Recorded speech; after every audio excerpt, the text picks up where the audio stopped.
Unveiling the iPhone 14 and iPhone 14 Plus, Apple moved to showcasing its refreshed Pro range of smartphones today.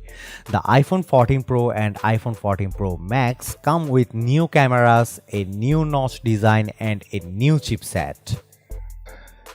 The main visual change you will notice is the pill-shaped cutout at the top of the screen. It's smaller than older notch, and this was enabled by the fact that the cameras inside are now 30% smaller. The proximity sensor also moved under display to help. Apple of course couldn't help name the cutout. Dynamic Island is how it's called. Apple is playing with black pixels around the actual cutout to create some dynamic effects. The space around the cutout changes to allow easier access to controls for ongoing background activities like maps or music or a timer. Third-party apps can take advantage of this area too. For example, you could get sports score on there. The display itself, 6.1-inch on the Pro and 6.7-inch on the Pro Max, is now brighter up to 2000 nits peak for HDR content and has a new controller that supports refresh rates as low as 1 Hz. This means always-on display is finally available on the Apple product, exclusive to those Pro phones. The time, widgets, and live activities will be visible at a glance on this always-on display. The main camera on the back has a quad-pixel sensor, which is a first for Apple but rather old in the Android world right now. The sensor has 48 megapixel resolution and by default the phone will shoot in 12 megapixel. The camera has an f1.78 aperture and 1.22 micrometer pixel size before binding 2.44 micrometer with binding. You also get second-gen sensor shift stabilization as well as full focus pixels.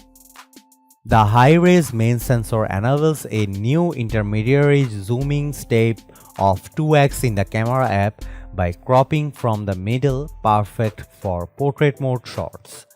There's a new 12 megapixel ultra-wide camera in tow with large 1.4 micrometer pixels, delivering sharper images with more detail and improving on macro shots too. Finally, the 3x telephoto camera is still there and has optical image stabilization. The A16 Bionic chip is the heart of the two devices and it comes with a 6-core CPU with 2 performance cores and 4 efficiency cores. The CPU overall is built to be 40% faster than the competition, while its 2 high-performing cores require 20% less power than the ones in the A15. The 16-core neural engine included in the A16 is capable of 17 trillion operations per second, while the 5-core GPU comes with 50% higher memory bandwidth. The iPhone 14 Pro and 14 Pro Max will be offered in space black, silver, gold, and deep purple with 128, 256, and 512 GB and 1 TB of storage. Pre-orders begin Friday, September 9 with availability following on September 16. The price in the US has stayed the same as last year. The iPhone 14 Pro starts at $1,000 while the iPhone 14 Pro Max starts at $1,100. Like the cheaper non-Pro iPhone 14 models, these two remove the SIM tray for the US market, relying on eSIM only.